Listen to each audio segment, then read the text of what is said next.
स्वागत है मित्रों हमारे चैनल दलित चेतना और दलित महिला कहानीकार में। पुस्तक की लेखिका हैं डॉक्टर सरोजनी वेडंगी। चलिए पुस्तक का आनंद लेते हैं। इस प्रकार यह पूरा परिदृश्य मिलकर स्वतंत्रतापूर्ण महिला लेखिकाओं की कथाओं में नारी अस्मिता के प्रश्न को एक ठोस आधार देता है। 1930 से 1947 के बीच जिन लेखिकाओं ने स्त्री के मन को मुखर किया, उनमें से कुछ प्रमुख और प्रसिद्ध नाम हैं। उषा देवी, मित्रा का नाम इस समय की सूची में यश और प्रतीक्षा की वृष्टि में प्रथम है। उनके प्रमुख उपन्यास वचन का मोल, पिया, जीवन की मुस्कान, पचचारी, सेहिनी, नष्टनीड़ आदि है तथा संध्या पूर्वी, रात की रानी, मेघ मल्हार, महावार, भीम चमेली इनके कहानी संग्रह हैं। नारी हृदय की कोमलता और दर्द व्यथा का यथार्थवादी चित्रण इन्होंने किया है। यह स्त्री के लेखन की कलात्मक मूल्यवत्ता का सूत्रपात भी था। सत्यवती मलिक ने बंगला व अंग्रेजी का अध्ययन किया था। उच्च शिक्षा अब तक भी एक दुर्लभ स्वप्न था। यद्यपि शिक्षिताओं की संख्या बढ़ रही थी, प्रगतिशील समाज में दर्शन उनके लेखन में होते हैं।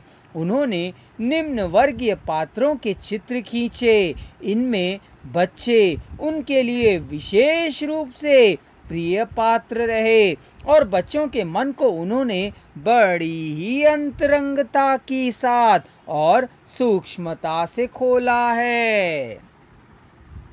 दो फूल, बैसाख की रात, दिन रात, नारी हृदय की साध आदि उनके प्रमुख कहानी संग्रह हैं।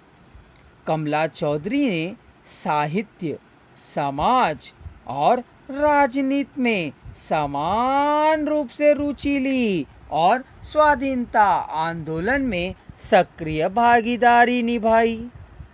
उन्मद, पिकनिक, यात्रा, बेलपत्र नामक संग्रहों में इनकी कहानियां संग्रहित है। सामाजिक समस्याओं पर प्रहार करते हुए वे अचानक थम जाती है। अंतिम क्षण में कोई ऐसा निर्णय अंकित करने से स्वयं को रोक लेती है जिसे कोई समाजद्रोही समझ सके। सामाजिक मर्यादाओं में बंधी आदर्श आचरण के लिए प्रतिबद्ध नायिका की हृदय व्यथा और मानसिक दंड उनकी कहानियों की रूपरेखा है।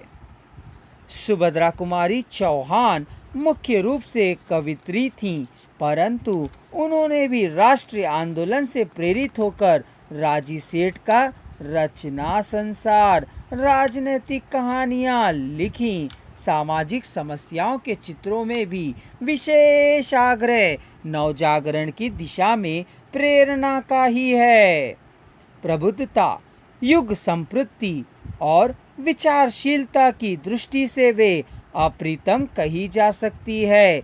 चंद्र किरण संरक्षणा, प्रगतिशील विचार और यथार्थवादी जीवन दृष्टि की प्रेरणा से सक्रिय दूसरी लेखिका हैं। एक ही कहानी संग्रह आदमखोर के नाम से प्रकाशित हुआ। यद्यपि कहानी की संख्या सूचनानुसार कुल मिलाकर 400 के आसपास है। सामाजिक विसंगतियों और विषमताओं पर चोट उनके लेखन का मुख्य विचार है। भले ही कहानी के केंद्र में निम्न वर्ग हो या मध्य वर्ग। अगर आप संपूर्ण वॉइस को एक ही साथ सुनना चाहते हैं तो डिस्क्रिप्शन बॉक्स में दिए जा रहे लिंक को क्लिक कर लीजिए।